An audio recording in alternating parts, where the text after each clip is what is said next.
Bonjour et bienvenue dans Prière Inspirée. Nous parlons cette semaine du réveil et nous prions pour le réveil avec Frank Poulin. Et aujourd'hui, je voulais vous partager un témoignage avant de commencer à écouter les encouragements de Frank par rapport au réveil et de prier ensemble. Une sœur qui écrit, elle dit « Dieu m'a touché et chez moi, j'organise des repas que je partage avec des jardiniers sous le soleil d'Afrique. » En fait, c'est suite à des enseignements que j'ai pu partager. Ces hommes sont dehors, transpirants et n'ayant même pas une bouteille d'eau fraîche à côté. Dans la résidence où nous vivons, il n'y a que des expatriés qui sortent dans de grosses voitures bien climatisées. Comprenez donc la suite. J'ai organisé un repas et d'habitude, c'est moi qui prie. Exceptionnellement, je leur ai demandé de prier ce jour-là. Personne n'a osé le faire à la fin. Un des leurs, le plus âgé, s'est levé et a fait la prière. Imaginez la surprise. Donc, je me suis dit qu'ils ne savent pas prier. Ils sont au nombre de 13. Et donc, s'ils ne savent pas prier, connaissent-ils mon Seigneur ? Alors, au mois de janvier, je les ai invités encore cette fois-ci. Il y avait un évangéliste. Dieu a mis cette ménagère sur mon chemin qui est une chrétienne et son mari est évangéliste. Et nous avons trouvé un interprète. J'ai commencé de parler de Jésus avec timidité. Tu avais déjà prié avec nous, mais je n'osais pas. J'ai commencé avec quelques femmes des expatriés qui parlent français. L'idée de partager le repas m'est venue après vos prédications. Toute ma famille est musulmane. J'ai reçu la visite de ma grande sœur musulmane avec ses 3 filles qui sont venues d'un autre pays et ma petite sœur aussi. Je leur parlais de Jésus au téléphone et quand j'ai organisé ce repas, ma sœur m'a beaucoup aidé car il s'agissait de nourrir 13 jardiniers et mes invités, l'interprète et l'évangéliste. J'ai 4 enfants, mes 2 sœurs et mes 2 nièces. Quand l'évangéliste a commencé à prêcher, ma grande sœur qui se trouvait dans la cuisine m'a dit qu'elle s'est rappelée de l'histoire des 2 sœurs, Marthe avec Jésus. Donc une était à ses pieds, l'autre se préoccupait des autres tâches, car moi à ce moment même, je me retrouvais à côté de l'évangéliste écoutant la parole. Elle a eu peur et elle a tout laissé pour venir écouter la parole. Tout cela s'est passé dans mon salon. Le but, c'était de faire connaître à ces jeunes qu'il y a un Jésus qui est mort pour eux il y a 2000 ans, s'ils peuvent le recevoir dans leur vie comme leur Seigneur et leur Sauveur. Pasteur, tenez-vous bien, quand l'évangéliste a prêché et a fait l'appel, tous l'ont accepté, y compris ma sœur, mes nièces. Il y avait aussi 3 ménagères. Faites le calcul, pasteur, je n'en reviens toujours pas. Le Seigneur est bon et fidèle. Voici mon témoignage. Une armée se lève et j'en fais partie. Je ne veux pas rester raté. Non, ce n'est que le commencement. Soyez bénis, toute l'équipe de MCI. Vous faites un travail qui porte du fruit et j'en suis la preuve. Gloire à Dieu. Le Seigneur est en train d'allumer partout des étincelles et des bougies un peu partout dans la francophonie. Et on se réjouit tellement de voir des hommes, comme on le disait Corneille, Frank, comme on le disait hier à propos de Corneille, cet homme qui priait Dieu constamment, il avait un cœur pour Dieu. Et parce qu'il avait un cœur pour Dieu, Dieu est venu soudainement le toucher. Et on croit en ce soudainement quand la puissance du Saint-Esprit descend sur nous parce qu'on est simplement en train de faire ce que Dieu met dans nos cœurs. Amen. Et quand on le commence, ici c'est un repas que cette sœur a organisé. Et je vous organise aussi à faire parfois des repas ou tout ce que le Saint-Esprit vous mettra à cœur. Parfois, il suffit d'un repas à la maison. On prend, oui, c'est vrai, une soirée, on est peut-être préoccupé, mais peut-être qu'il y a un voisin, peut-être qu'il y a quelqu'un qui a besoin d'entendre parler du Seigneur Jésus. Et un repas, c'est un tellement bon moment de partage où on peut aussi partager notre cœur et notre amour et offrir simplement gratuitement, sans rien attendre en retour, l'amour du Seigneur Jésus. Cette semaine, on prie pour qu'un souffle surnaturel du Saint-Esprit se manifeste dans nos vies personnelles. Et avec Frank et un ami très proche, on désire voir le réveil. Et c'est pour ça aussi que nous sommes ici à EMCI TV, pour que le réveil puisse se répandre dans toutes les nations francophones et au-delà. Et aujourd'hui, Frank, tu veux encore nous partager à propos de ce réveil qui est tellement important pour nos vies spirituelles. Exactement. Et puis hier, on a partagé sur le jeune homme Evan Roberts et on avait vu un réveil à l'échelle nationale et même qu'il y a eu des répercussions dans plusieurs nations du monde entier aussi dans ce souffle de Dieu-là. J'aimerais préciser qu'avant que ce réveil, le réveil qu'on a parlé de hier, avant que ce réveil ait eu lieu, il y avait une très grande école biblique aux États-Unis et une en Angleterre qui s'étaient mis à prier. Juste avant l'an 1900, ils s'étaient mis à prier pour un souffle et un réveil de Dieu dans le monde entier. Et puis Dieu, évidemment, a répondu. Et puis quand que le réveil vient, c'est pas comme que tu l'as dit, comme qu'on l'a prié, ça vient pas des hommes. On peut organiser des réunions de réveil, ce qui est pas mal en soi. Il peut y avoir la puissance de Dieu qui se manifeste, les gens qui tombent, sont touchés, visités par le Saint-Esprit. Mais quand vraiment un réveil vient de Dieu, comme on l'a vu, il y a différentes caractéristiques qui vont y avoir lieu. Il va y avoir des âmes sauvées parce qu'il n'y a rien de plus précieux que notre âme qui puisse être sauvée. Mais surtout, les chrétiens vont vivre un réveil. C'est parce qu'ils sont endormis. C'est parce qu'ils se sont refroidis, ils se sont familiarisés avec Dieu, puis là, il y a un réveil qui se passe, il y a la réalité, la conscience que Dieu est tellement grand, il est saint, il est bon, il est un bon père, mais il est Dieu quand même. Il y a vraiment un réveil qui se passe. Et puis aujourd'hui, on va regarder juste rapidement différents types de réveils. Comme j'ai dit, hier, c'était à l'échelle nationale dans le Pays de Galles. Mais il peut y avoir aussi des réveils. Premièrement, un réveil qui est personnel. Tu le sais, toi, ça t'est déjà arrivé. Dieu, quand il te touche, quand tu es toute seule à ta maison, quand tu pries, quand Dieu te touche, il te parle, il te met quelque chose à cœur, il descend et soudainement, si on veut, sa sainteté descend. Il y a quelque chose, tu vis comme un réveil, il y a quelque chose qui peut naître en nous et qui va faire que tu seras plus le même. Les gens vont te regarder le dimanche d'après à l'église et tu seras plus le même. Tu as vécu une touche de Dieu qui t'a fait quelque chose. Il y a vraiment de quoi qui s'est passé. C'est un réveil, si on peut dire, personnel. Malgré que tu es déjà né de nouveau, Dieu descend et te touche parce qu'il voit la soif, il voit la faim que tu as pour lui, il veut te révéler davantage de choses, et puis tu te repens de tes péchés, tu te tournes vers lui, et puis là, ça l'ouvre la porte à Dieu de pouvoir agir dans ta vie. Et puis il y a le réveil personnel.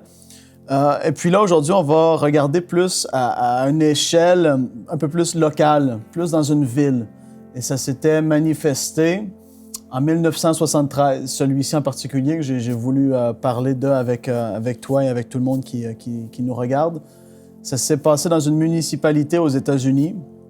Et c'était même au départ, c'était une église baptiste. On pourrait dire ce qu'on veut. Quand Dieu envoie le réveil, ça touche toute dénomination, et c'est-à-dire qu'il n'y a plus de dénomination. Ça fait briser les barrières, ça l'éclate toutes les choses que l'homme a mis en place, comme qu'on le dit, que tu sois baptiste, pentecôtiste, peu importe c'est quoi, quand Dieu descend et tu vois le Saint-Esprit agir et tu te fais saisir toi-même, tes barrières de dénomination, ils prennent le bord, c'est pas long.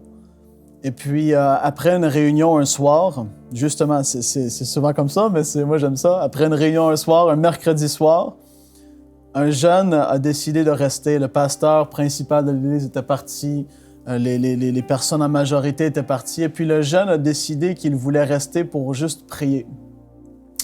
Et il y avait un groupe de personnes qui étaient restées avec lui. Ça commence souvent comme ça, c'est quelques personnes qui ont une soif de Dieu. Puis, il s'est mis à prier. Et puis, soudainement, encore là, on revoit le même truc qui se reproduit. Il va derrière le pupitre, prend le micro, et pour X raisons, mais nous, on le sait, c'est Dieu qui est descendu. Le Saint-Esprit a convaincu de péché. Il a commencé à pleurer et il a commencé à confesser ses péchés publiquement. Et les gens me disent, mais pourquoi confesser ses péchés? Tu ne veux pas confesser tes péchés parce que c'est gênant pour toi. Parce que c'est une honte. Mais si les gens confesseraient plus souvent leurs péchés, ils seraient libres. C'est pour ça qu'ils sont pas libres. Ils sont même pas redevables à qui que ce soit. Ils gardent des péchés de leur femme, de leur mari, de ci ou ça. Ils veulent pas confesser parce qu'ils ont une honte et c'est exactement ce que le diable veut faire. Quand des péchés commencent à être confessés, la puissance de Dieu intervient. Et puis le jeune homme a commencé à confesser ses péchés. Et là, dans la pièce, des personnes se sont mises à pleurer. Et puis là, c'était rendu la nuit. C'était plus juste à 22h le soir. C'était rendu en pleine nuit. Et là, il y a quelqu'un qui a appelé le pasteur et dit « Pasteur, le réveil a frappé l'Église. » Là, tu vois, c'est pas à chaîne nationale. Non, c'est local. Mais Dieu travaille comme ça aussi. Quand il voit des cœurs, quand il voit des personnes qui ont une faim, une soif, qui ont un cœur repentant, Dieu descend par son esprit. Il y a une onction qui vient et c'est tellement merveilleux. Et là, les gens en pleine nuit ne voulaient pas quitter l'église. Le pasteur s'était vite rhabillé, sorti de son lit.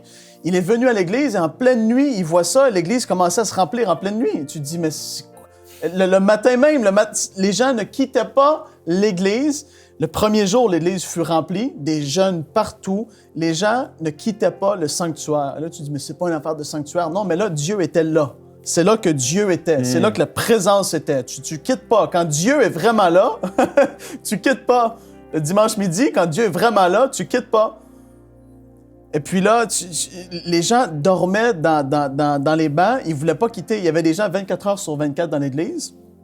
Et puis là, qu'est-ce qui est particulier de ça? C'est qu'on peut en apprendre.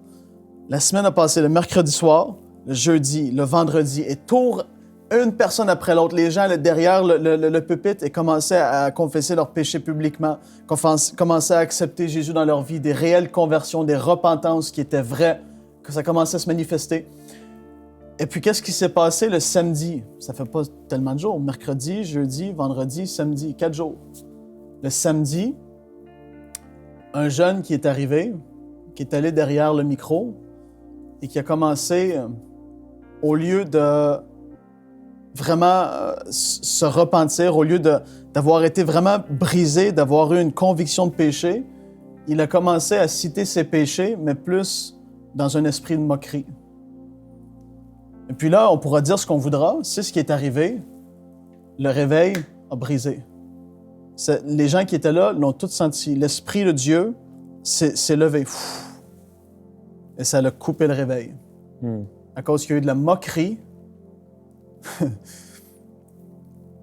vis-à-vis de Dieu et ce qu'il faisait. Et je vous le dis, il y a des facettes. On prêche Dieu est amour et c'est tellement vrai. Mais Dieu est saint, il est juste. Et je vous le dis, il y a des facettes de Dieu qu'on ne connaît pas toutes et on ne peut pas se moquer. Même si on ne comprend pas, on ne doit pas juger. Le Saint-Esprit s'est levé et le réveil a cessé dans cette localité. Ce qui aurait pu prendre feu et embraser toute la ville, possiblement l'État par la suite, on ne sait pas. Mais ça l'a quitté, ça l'a stoppé. Le Saint-Esprit a été attristé et il s'est levé de cet endroit. Et tu dis 4 jours. Mais ça, c'est un réveil à l'échelle locale. Et je crois là-dedans. Je crois dans ça, Jérémie. On pense à des réveils, ça doit être international, mondial. Non, ça peut se faire dans des maisons. Des fois, on a eu des discussions avec certains hommes de Dieu ici au Québec. Jérémie, tu sais, le frère Jean Ruland, Bertrand Bouchard, ils ont vu des réveils dans des petits villages du Québec éloignés. Les maisons se remplissaient, des gens étaient guéris, ils tombaient sous la puissance de Dieu, des conversions. Il se passait quelque chose, mais à l'échelle locale. Et puis on peut prier pour ça. Là où les gens sont, ils peuvent prier pour ça. Amen. Qu'il se passe quelque chose là dans leur église, que le dimanche matin, au lieu de faire une prière d'ouverture qui dure 10 secondes, qui c'est les mêmes mots répétés, qui commence à crier à Dieu. Moi, c'est ce que je commence à faire dans ma maison. Des fois, les soirs, j'ai plus rien à prier, Jérémie. J'ai juste envie de crier. Il y a plus... Je dis, Dieu, il faut voir quelque chose de plus. Il faut qu'il y ait une touche de toi. Il faut que ton feu vienne. Il faut plus. Les gens vont dire, on a toute l'autorité en Christ, on a tout par la foi. Oui, mais quand tu goûtes à une réunion d'onction, quand tu sens, quand tu as vécu, quand Dieu descend dans une place, tu veux plus rien savoir d'autre. Tu veux plus rien goûter à quoi que ce soit. J'ai prêché, je te l'ai dit il y a quelques semaines, sur l'atmosphère de réveil. Et la semaine d'après, une dame était venue me voir, elle m'avait dit, Frank, toute la semaine, elle a comme été rafraîchie dans son amour pour Dieu. Ça, c'est une des caractéristiques du réveil. Une autre qui m'a dit, après la réunion, elle était touchée par le Saint-Esprit. Vraiment, il s'était passé de quoi de fort. Et elle a dit, je savais même pas, Jérémie, que c'était forcément une caractéristique. Elle a dit, j'ai réalisé à quel point je peux attrister le Saint-Esprit quand je passe pas le temps que je dois passer avec. Elle dit, c'est comme j'ai eu une révélation de comment je peux attrister le Saint-Esprit. C'est des caractéristiques d'un réveil, d'un climat, d'une atmosphère de réveil. Et ça, c'est glorieux. Shama Sotolemaya. Alléluia.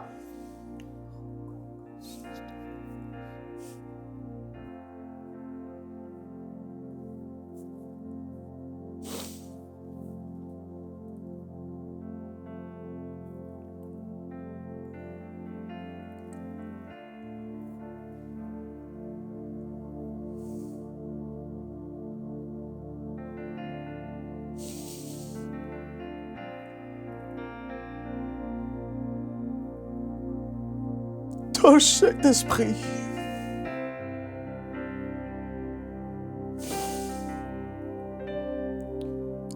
Souffle sur nous. Cette gloire du réveil. Maro samala télébré se calmaille pachate.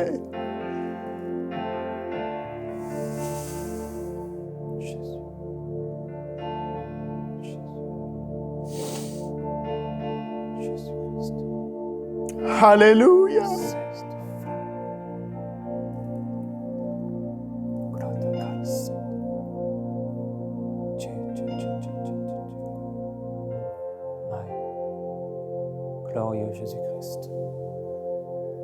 Alléluia. Si vous avez soif de ce réveil, comme le témoignage de cette sœur dont on a lu au début de cette émission, dont 13 personnes ont été sauvées dans son salon, dans sa maison. Vous pouvez aussi expérimenter un réveil. Comme nous avons vécu il y a 15 ans, il y avait Michael Lebeau, il y avait Alain Patrick Tsengue, il y avait mon frère Anthony, ma sœur, il y avait Annabelle, il y avait plusieurs personnes qui étaient là, il y avait Gwen et d'autres. Et on a été touchés par ce réveil sans même le réaliser.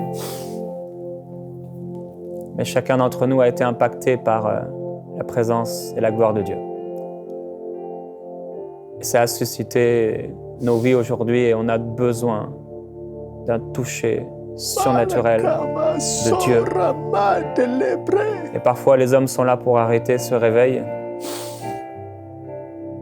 Et le réveil se bloque et s'arrête. Et ça a été en partie le cas pour nous. Et le réveil a continué dans nos cœurs, mais Dieu veut faire plus. Et je voudrais qu'ensemble on puisse vraiment demander pardon au Seigneur pour toutes les fois où on a attristé le Saint-Esprit et où on l'a empêché de se manifester avec plus de grandeur, avec plus de force, avec plus de puissance. Et nous prédicateurs aussi, on devrait se repentir pour toutes les fois où on a peut-être bien voulu agir, mais on a amené le bras de la chair dans nos messages. Et nous, croyants francophones, se repentir de toutes les fois où on a eu notre agenda et notre façon de faire, on a limité la présence et la manifestation du Saint-Esprit. Et c'est ce qu'on veut faire, Seigneur. On veut se repentir. Oui. Te demander pardon pour les nombreuses fois où on t'a limité, on t'a contrôlé. Pour les nombreuses fois où on a oublié ta présence quand on était dans les rues, quand on faisait les magasins, quand on était dans les magasins d'alimentation, dans les restaurants, au travail, et où on t'a complètement oublié. On a fait comme si tu n'étais pas là. Et on est retourné à l'église pour te rencontrer alors que tu étais là tout le reste du temps. Je te demande pardon, Père, au nom de ma propre vie et au nom des prédicateurs qui auront un cœur ouvert pour prier avec moi. Te demander pardon pour toutes les fois on a voulu te mettre dans nos 60 minutes de prédication et tu n'étais pas là.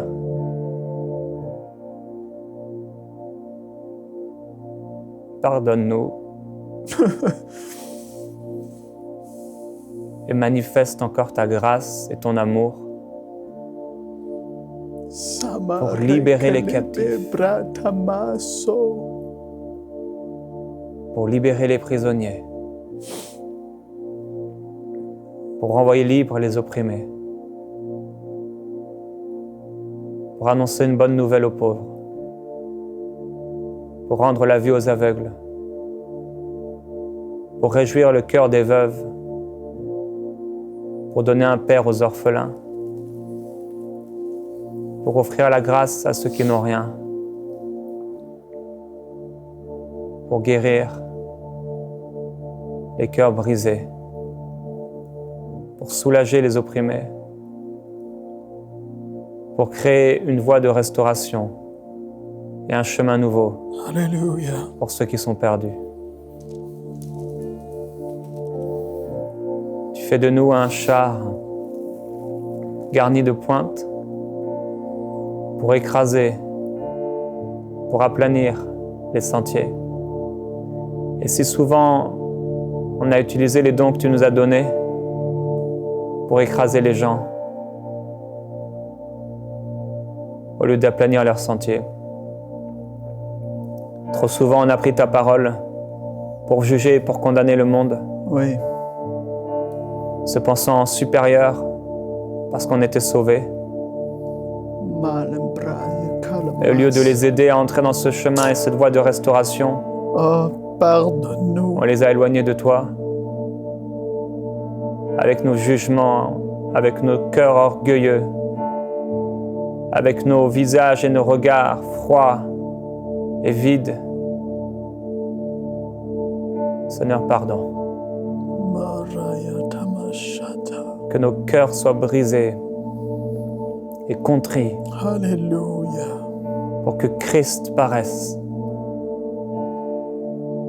Que Christ paraisse. Souffle. Souffle sur nos vies. La présence de Jésus est là. La présence de Jésus est là.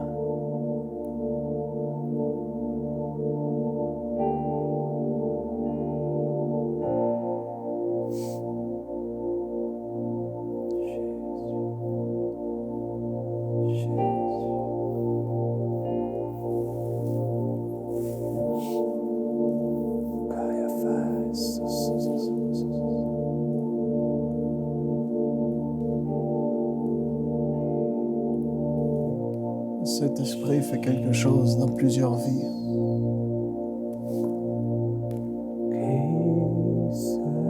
Laissez-vous toucher.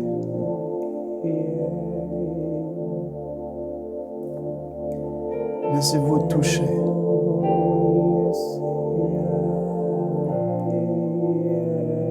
Saint-Esprit, s'il te plaît,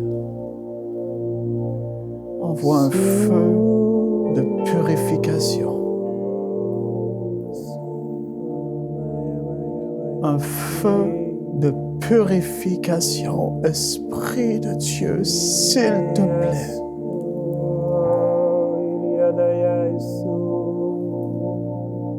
Recevez par la foi maintenant.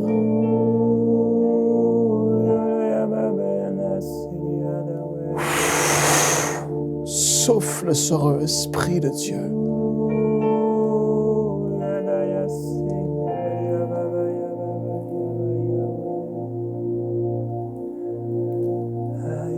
Tu ramènes des gens. Je crois qu'il y a des gens à qui Dieu avait parlé dans le passé. Dieu était prêt à vous rappeler à votre premier appel. Dieu vous avait parlé peut-être par rapport à des réunions d'évangélisation. Dieu vous avait parlé à être persévérant, intercéder dans la prière. Dieu vous rappelle un premier appel. Parce que la repentance est là. Parce que maintenant même, la présence de Dieu est là. Et quand sa présence est comme ça, si vous le ressentez, c'est parce que Dieu veut faire quelque chose avec vous. Ouvrez-vous. Écoutez ce qu'il vous dit. Touche, Saint-Esprit, s'il te plaît, touche leur vie. Que jamais ils ne soient le même. La même, jamais. Qu'il y ait un feu nouveau. S'il te plaît, jamais ils ne soient les mêmes.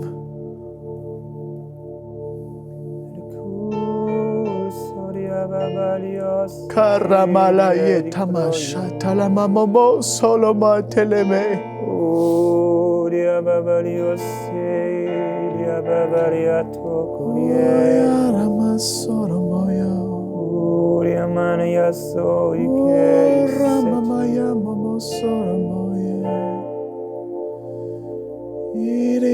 Interviens, Seigneur, en faveur du pays. Interviens en faveur de nos familles. Interviens en faveur de ton Église. Et souffle. Un souffle de vie. Oui. Un souffle de résurrection. Oh, alléluia. Un souffle de réveil. Un souffle de joie et de paix. Un souffle qui satisfait notre âme et nos cœurs désespérés. On a soif de toi et on désire profondément voir nos églises être bouleversés par ton esprit. On ne veut pas juger, on ne veut pas critiquer, ni tes serviteurs qui prêchent de tout leur cœur et qui essaient d'amener ta gloire et ta présence. C'est ça. On ne veut pas critiquer ou juger les uns et les autres, mais on veut nous-mêmes sonder nos cœurs et te demander de nous remplir. Tu n'agis pas dans un zèle amer, mais tu agis dans la douceur et dans l'amour. Tu agis dans le Saint-Esprit. Que ton esprit se répande sur nous, sur les sols desséchés, et que ton esprit donne vie. Donne vie là où il y a eu la mort. Merveilleux Père, tu souffles dans les maisons, tu souffles dans les familles. Et je prie, Père, que le témoignage de cette sœur devienne la réalité pour beaucoup qui ont entendu aujourd'hui.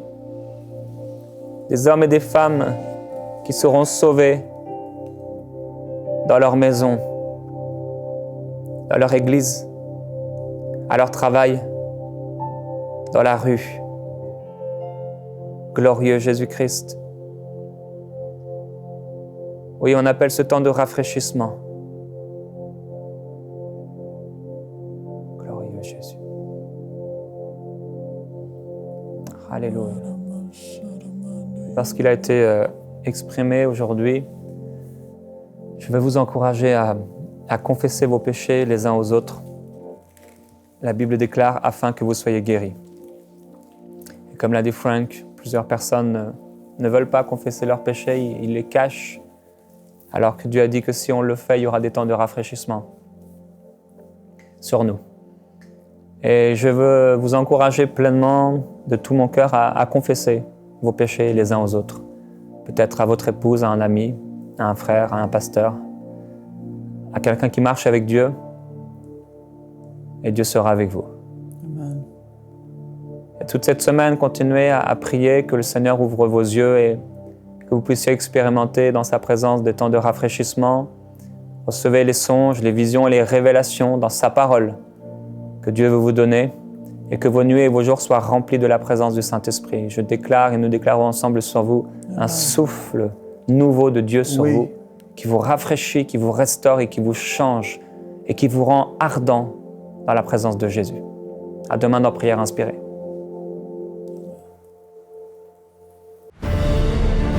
Envoyez-nous vos sujets de prière à prière@enseigne-moi.com.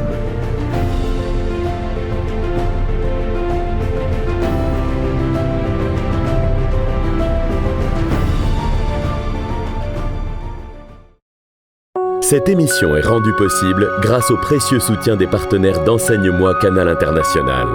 Retrouvez tous nos programmes sur emcitv.com.